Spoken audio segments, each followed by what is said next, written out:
오늘은 시작과 끝 이런 제목을 갖고 하나님의 말씀을 함께 보시겠습니다. 늘 말씀드리지만 제가 은혜 받고 싶어서 이렇게 살고 싶어서 준비한 말씀이기에 우리 성도님들도 공감하시고 우리 모두가 하나님 말씀대로 살아가시는 그런 신앙 생활을 하게 되시길 바랍니다. 네.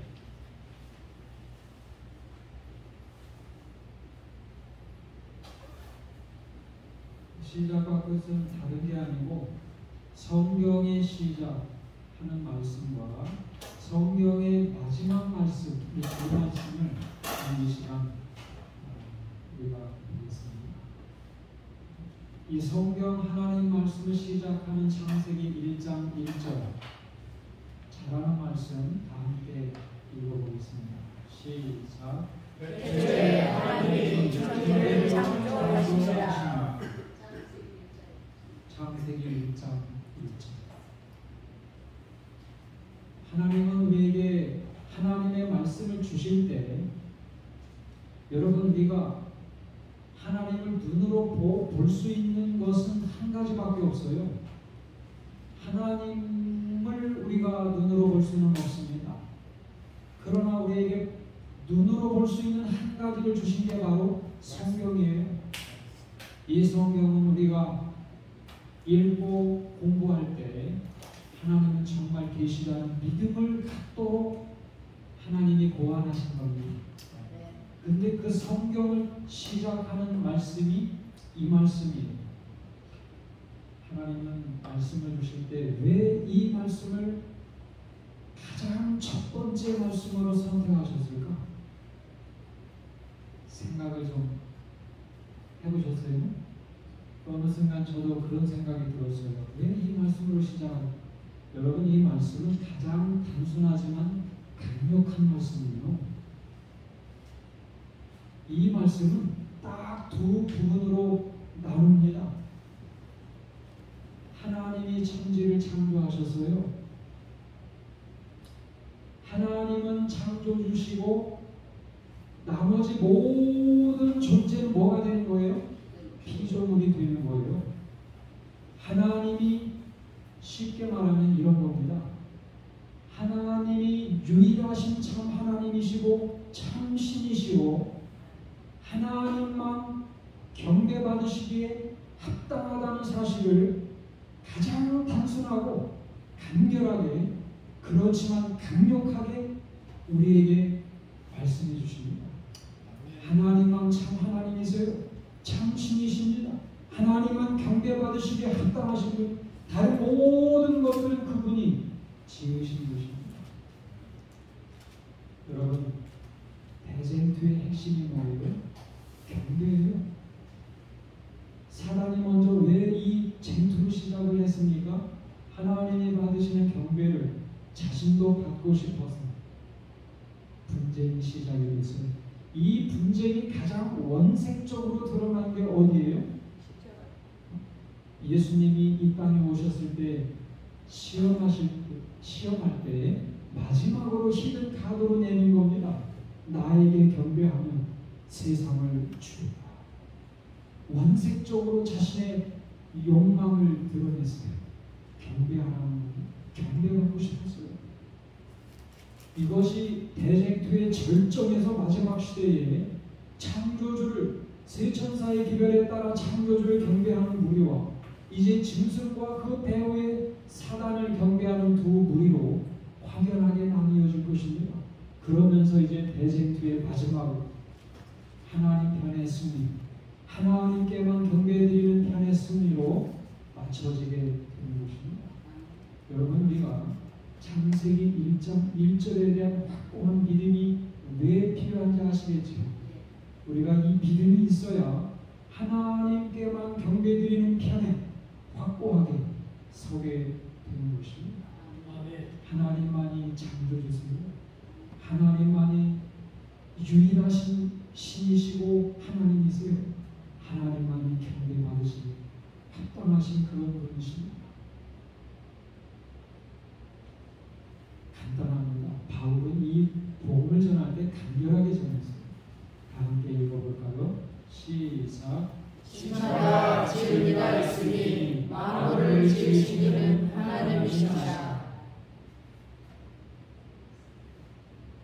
집마다 지은 이가 있습니까? 여기 초가집이 있어요.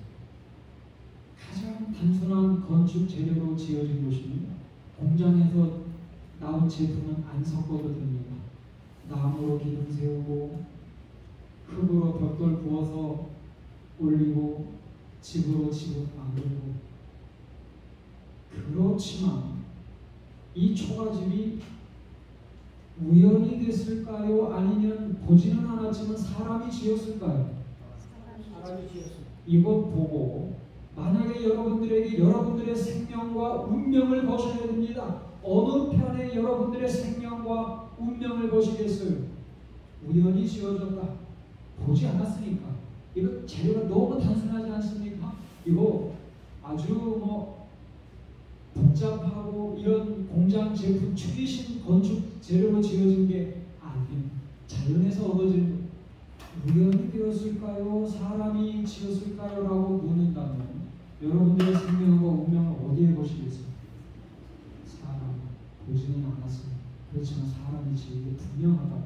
여러분들의 생명을 거실 겁니다. 그 다음 옆에는 들꽃이에요. 여러분들이 어디서나 보실 수 있는 들꽃. 이 대망초, 제가 찾아보니까 대망초, 흔한 것 우리가 개자를 많이 붙이잖아요. 대망초. 이 국화과에 속하는데 하얗고 속이 노란 그런 꽃입니다. 가장 흔하고 생명체 중에서는 가장 단순한 거예요. 여러분, 이 들꽃이 대망초가 우연히 생겼을까요? 창조주가 창조하셨을까요? 보지는 않았습니다. 여러분들의 생명과 영원한 운명을 거셔야 돼요. 우연히 생겼어요? 누가 만들었어요? 뭘 보면 여러분, 인간의 과학이 얼마나 발전했는지, 이런 노트북, 이런 TV, 이렇게 해서 우리가 예배드리는 날이 오지 어떻게 알았어요? 스마트폰 보면 안 보이는 게 없어요. 우크라이나에서 전쟁하는 모습 다 볼 수 있습니다. 인간의 과학이 아무리 발전해도 정말 억지로 만들려고 애써도 생명체는 만들 수가 없어요. 그거 아시죠? 생명체는 만들 수가 없어요. 만들려고 작정을 해도 안 되는데 우연히 된 걸 믿겠습니까? 여러분들의 생명과 영원한 운명을 거셔야 돼요. 그러면 믿으시겠습니까? 저는 거기에 내 생명과 운명을 거쳐야 합니다. 생명은 우연히 생길 수가 없습니다. 작정하고 만들려고 해도 안 되는데 우연히 되겠습니까? 하나님이 만드셔야 합니다. 자, 26절 너희는 눈을 높이 들어 누가 이 모든 것을 창조하였나 보라. 여러분 여유 있게 사세요. 삶에 여유 있는 시간 꼭 갖게 되시기를 바랍니다. 아름다운 주변의 자연도 보시고 멀리 안 가도 아침에 일찍 일어나서 일출 그 모습만 봐도 얼마나 아름다운지 모르는 밤하늘의 별도 보시고 너희는 눈을 높이 들어 누가 이 모든 것을 창조하였나 보라. 여유를 갖고 살고 되시기를 바랍니다. 너는 알지 못하여. 여기는 선지자가 이 자연을 명상하면서 창조주를 명상하는 그 내용이 나옵니다. 너는 알지 못하였느냐 듣지 못하였느냐 영원하신 하나님 여호와. 자연을 명상하면 하나님의 영원하심에 대하여 명상하게 됩니까? 돼요. 모든 만물의 시작과 끝이 있어요. 사람도 태어날 때가 있으면 죽을 때가 오더라고요. 하나님만이 영원하십니다. 아브라함 때의 하나님이 또 신약시대의 하나님이시고 오늘 이 시대의 하나님이세요. 하나님은 영원 전부터 영원 후까지 변함이 없으신 영원하신 하나님이세요. 땅 끝까지 창조하신 자는 피곤치 아니하시며 곤비치 아니하시며 하나님의 전능하심, 명철이 한이 없으시며 하나님의 전지하심, 하나님의 전능하심과 하나님의 전지하심이 가장 잘 나타난 사건이 창조예요. 그 다음에 여기는 선지자가 자연을 명상을 하면서 하나님이 어떤 분인가를 소개한 것이고, 여러분 종로의 계단에 보면 화이 선지자는 뭐라고 명상했습니까? 첫 페이지에 모든 햇빛과 빗방울을 하나님은 사랑이시라고 우리에게 말해줍니다. 하나님은 창조를 한 번 하시고 그냥 내버려 두시는 분이 아니라 우리가 정말 가장 살기에 적합한 환경을 이루시기 위해서 끊임없이 돌보시는 하나님의 모습을 우리는 자연을 통해서 보게 됩니다. 자연을 좀 여유 있게 명상을 하면 맑은 날에는 그 햇볕도 좀 쏘이시고, 저 햇볕 쏘이는 거 부족하다고 아주 중요합니다. 햇볕 쏘이시고, 또 비 오는 날에는 빗방울 보시면서 비 맞으면서 하나님이 우리를 이렇게 가장 살기 좋게 지키시는 것, 돌보시는 것, 하나님은 사랑이시라고 우리에게 말해주고 있다는 것을 우리도 보게 되시기를 바랍니다. 오직 여호와를 앙망하는 자는 새 힘을 얻으리니, 어떤 힘을 말해요? 여기 앙망하는 사람들에게 힘 주신다고 했는데, 앙망한다는 말은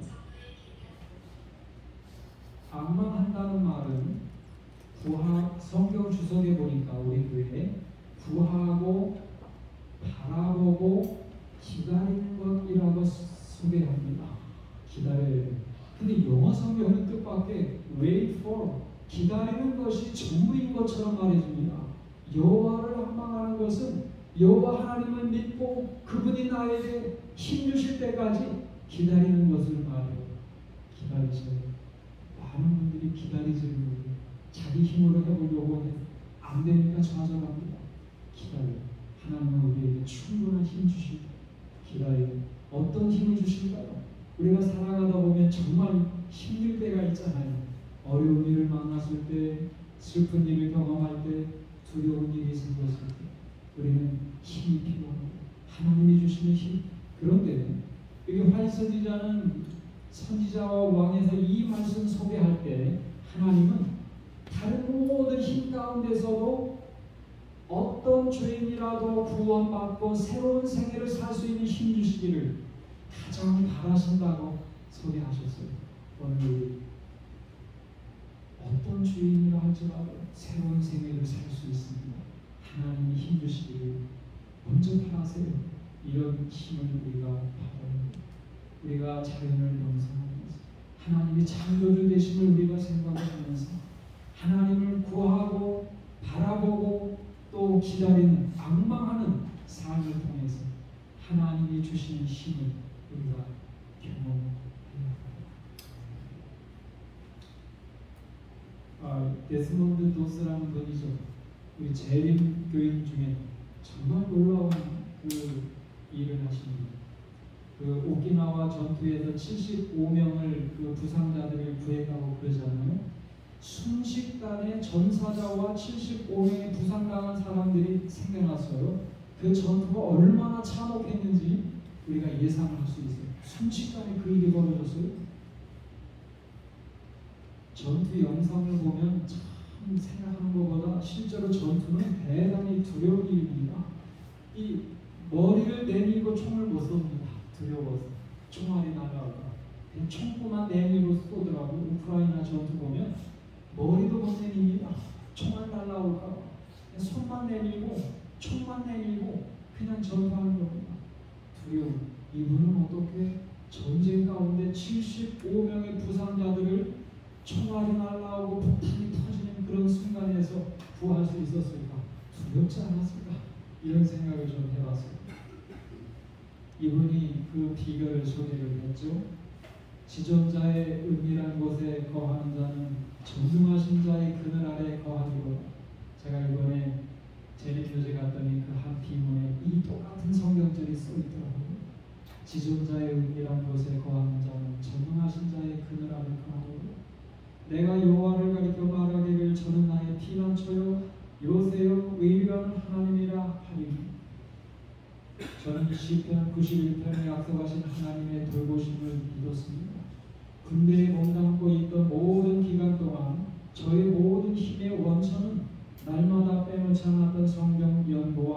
기도였습니다. 하나님과 대화할 때 저는 두려움을 잊어버린 것 같았습니다. 모든 영광은 하나님께로 돌아가야 합니다. 하나님과 대화할 때 두려움을 잊어버리고 비교 속에 하잖아요. 여러분, 인생의 마지막 순간이 두렵습니다. 마지막 시대가 두렵습니다. 하나님께서 힘을 주십니다. 하나님의 힘이 필요한 이유입니다. 하나님의 힘을 우리가 받아야 됩니다. 하나님을 안망하는 겁니다. 말씀 보면서 기도하면서 하나님께 구하고 하나님 바라보고 정말 나에게 힘 주실 때까지 기다리는 것입니다. 포기하지 마세요.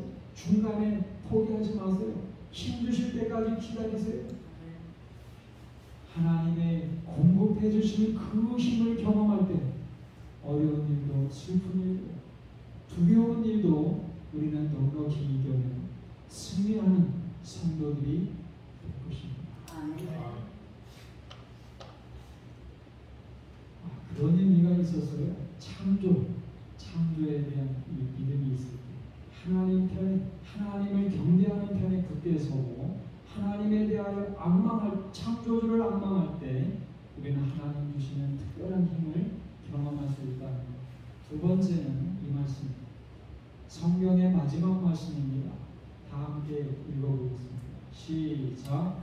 이것들을 증거하십니다. 가라사대 내가 진실로 속히 일어나 하시거늘 아멘. 주 예수여 오시옵소서. 주 예수의 은혜가 모든 자들에게 있을지어다. 아멘. 하나님은 왜 이 말씀을 성경의 마지막 결론으로 선택하셨을까? 또 생각을 해봤습니다. 하나님의 간절한 열망이 담겨있는 말씀이에요. 재림이 얼마나 확실한지를 보증해 주시는 거예요. 다시 만남이 얼마나 확실한 것인가를 보여주는 말씀이에요. 그리고 속히 오리라, 진실로 속히 오리라. 예수님은 약속만 해주시는 게 아니라 그 다시 오시기를 얼마나 열망하고 계신지를 보여주시는 말씀입니다. 요한은 아마 이 말씀 들었을 때 전율했을 거예요. 이 요한은 최소한 3번은 예수님이 다시 오신다는 그 말씀 들었잖아요. 50여 년 전에 다락방에서 내가 다시 와서 너희를 내게로 영접하며 다시 오겠다는 말씀을 다락방에서 들었어요. 그 다음에 예수님 승천하실 때 천사들이 뭐라고요? 하늘로 가심을 본 그대로 다시 오시겠다는 그 말씀 또 들었잖아요. 그리고 50여 년이 지난 다음에 계시에서 마지막으로 예수님과 헤어지기 전에 이 말씀을 또 들은 것입니다. 내가 진실로 속히 오리라. 세 번째는 재림 너무나 확실한 거구나. 또 예수님이 재림에 대한 열망이 느껴지는 그 말씀이었어요. 온몸에 소름이 돋는 전율하는 경험을 했을 거라고 생각합니다. 근데 저는 이 말씀 보면서 요한의 응답도 놀라워요. 뭐라고 했어요? 아멘. 주 예수여 오시옵소서. 준비된 것 같아요. 우리가 예수님 재림을 그렇게 갈망하면서도 또 막상 또 오신다고 바로 오신다고 하면 준비됐나 하는 마음 때문에 두려움도 있어요. 이 요한은 준비된 것처럼 여러분, 구원받는다는 것과 재림을 위해 준비된다는 말은 다른 말인가요? 같은 말인가요? 같은 말이에요. 구원 따로 받고 재림 준비 따로 하는 것이 아닙니다. 믿음으로 구원받는 것처럼 믿음으로 재림을 위해서 준비하는 것이 맞습니다. 믿음으로 되는 거예요. 하나님의 모든 축복은 믿음으로 받는 것입니다. 그런데 저희는 요한에게서 아주 큰 빛을 받을 수 있어요. 요한은 특별한 부분에서 우리에게 모범을 보여주고 있습니다. 그게 뭐예요? 요한의 생애. 여러분 실물교원 69쪽에 보면 어떤 말씀이 있습니까? 그리스도의 풍성이 당신의 백성들의 속에서 완전히 재현될 때 이 땅에 강림하실 것이라는 말씀이 있잖아요. 우리가 그리스도의 풍성이 우리의 마음속에서 재현이 되는 풍성, 사랑의 풍성, 도덕적으로 완전한 사람들이 될 때에 예수님 강림하신다는 말씀이 아니에요. 오해하시면 안 돼요. 그리스도의 품성이 우리 안에서 완전히 재현될, 사랑의 품성이 재현될, 이 땅에 강림하실 요한이 그 부분에서 우리에게 빛을 줍니다. 성화된 생애의 두 모델 중에 한 명이 요한입니다. 요한은 정말 그리스도의 품성이 완전히 재현된 사람을 성경에서 찾아볼 때 대표하는 사람이라고 우리가 생각할 수 있습니다. 요한은 자만스럽고 야심적이었으며 화를 잘 내고 남을 멸시하기를 잘하고 남에게 곧잘 해를 끼쳤다. 그러나 그는 살아계신 포도나무와 밀접히 연결되어 신의 성품에 참여하는 자가 되었다. 그리스도와 교제하게 되면 언제나 그렇게 될 것이다. 요한의 본래 성격은 우리와 다를 게 없어요. 자만하고 야심적이고 화잘내고 남 멸시하기 잘하고 똑같아요. 남에게 곧잘 해를 끼치고 사람의 성격은 50고 100고입니다. 여러분 성격이 정말 존경하는 분도 50고 100고입니다. 또 성격이 정말 나쁜 분도 남 얘기 아니에요. 50고 100고라는 것. 거기에서 거긴 성격 가지고 우리가 살아갑니다. 내가 그렇게 안 좋게 평가하는 사람도 사실은 자신과 다를 바 그런 사람이라는 것을 우리가 꼭 기억해야 합니다. 그러나 한 가지 또 있지. 우리가 말해야 될 것은 요한이 한 가지 딱 잘한 게 있습니다. 살아계신 포도나무와 밀접히 연결되어 예수님께 딱 붙어 있었다는 거예요. 이거 정말 잘했어요. 우리도 딱 붙어 있어요. 열심히 섬기셔야 돼요. 열심히 기도하셔야 돼요. 하나님께 딱 붙어 있어야 돼요. 열심히 교회 나오셔야 돼요. 열심히 우리가 예배 드려야 돼요. 하나님께 딱 붙어 있어야 됩니다. 가지가 포도나무에 붙어 있기만 하면 열매를 맺습니다. 우리가 예수님께 딱 붙어 있게 되면 언젠가는 붙어 있는 순간부터 그리고 언젠가는 신의 성품에 참여하는 자가 되는 것입니다. 품성 변화는 성화는 평생 걸치는 일이지만 순간적으로 변화되기도 하는 거예요. 화를 낼 수도 있지만은 내기도 하지만 그러나 예수님의 음성을 듣고 곧바로 내가 미안해, 화내서 미안해 라고 미안하다는 말 한마디만 하면 우리는 이미 변화된 거예요. 품성 변화는 평생 걸쳐 일어나는 일이기도 하지만 순간적으로 일어나는 일이기도 합니다. 부부싸움 다툴 때도 있어요. 괜찮아요. 이렇게 사람 다 그렇잖아요. 도덕적으로 완전한 사람은 없어요. 화낼 수 있어요. 괜찮아요. 그러나 하나님의 음성을 들어보세요. 그러면 너가 잘못한 일이잖아. 제가 더 잘못이 크네요. 그럼 미안하다고 여러분 5분만 개판 싸우고도 5분만 내가 먼저 그런 잘못이야 라고 말할 수 있어요. 품성 변화는 그쪽 오지 마세요. 이제 부분 가운데서 일어나는 일이 맞아요. 그러나 우리는 신의 성품에 참여하는 자, 사랑의 품성을 품을 수 있어 감동을 주는 사람 될 수 있어요. 재림을 위해서 준비하는 순간적 예수님께 딱 붙어 있습니다. 제가 장례식을 이렇게 경험하면서 결혼식은 기쁨을 나누는 데 의미가 있지만 장례식은 또 새로운 마음의 그 자신을 돌아보는 시간이고요. 배우는 게 많습니다. 사람은 죽은 이후에 평가를 받아요. 대답하는 건 아니지만 마음속으로 이분이 어떤 점이 좋았을까? 어떤 점을 본받으면 좋을까? 사람이 죽으면 평가를 받습니다. 아마도 정말 다른 거 잘한 건 없지만 진실한 성도로서 살아갔다는 그 평가를 받으면 얼마나 좋을까 생각을 하게 됐습니다. 여기 이분은 장례식에 젊은 나이에 죽은 의사 가끔 소개해드렸잖아요. 근데 32세에 죽었는데 죽은 객이 4,000명이에요. 기독교 역사상 최고로 존경받는 한경직 목사님 그 이후에 최고의 조문객을 받은 분입니다. 사람 수가 문제가 아니라 이분은 많은 분들의 존경을 받았어요. 진실한 그리스도인 삶을 산 사람. 이분은 병원에 어린 환자가 있었는데 그 환자에게, 어린이에게 퇴원하면 선물 주겠다고 약속을 했어요. 근데 가정 형편이 어려워서 몰래 퇴원해버려서요. 병원비를 내지 못한 것입니다. 그러면 몰래 퇴원했으니까 주소도 모르니까 선물을 전달할 방법이 없으니까 안 줘도 되겠다라고 보통 사람은 생각했을 거예요. 이분은 달랐어요. 이분은 병원의 모든 기록을 다 찾아보고 마침내 주소를 찾았어요. 그리고 이 주소가 맞는지 모르니까 소포를 보내기가 어려운 거예요. 자기가 직접 수고해서 부산까지 갔어요. 어머니, 준비된 선물을 전달해 주셨어요. 어린이 입장에서 그 가족들에게 평생 잊지 못할 선물을 전달하는 거예요.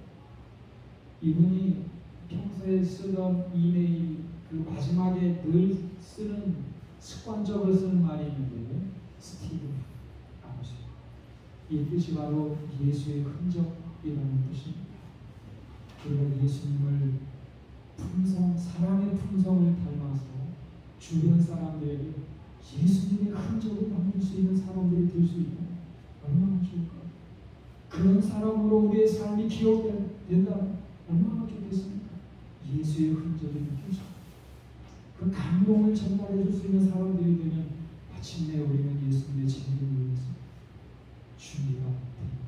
어려운 일 아닌 순간적으로 일어나는 일, 예수님의 부탁, 순종을 하고 우리는 그것을 화낼 수 있어요. 살다 보면 화낼 수 있어요. 미안하다고 하면 됩니다. 우리는 예수의 흔적을 남겨주는 성도들이 되어야 합니다. 하나님이 선택하신 이 말씀은 엄청난 말씀으로 시작을 해서 엄청난 말씀으로 끝나고 있어요. 창조주, 전지하시고 전능하시고 사랑이 무한하신 그 하나님을 악망할 때 하나님 주시는 힘을 경험합니다. 예수님의 품성을 담고 작은 일에서 우리가 실천할 때 마침내 우리는 재림을 위해서 준비된 성도들이 되는 것입니다. 오늘 우리가 이러한 성도들이 그 신앙생활을 사는 그런 성도들이 되시기를 바라면서 말씀을 주겠습니다. 아멘.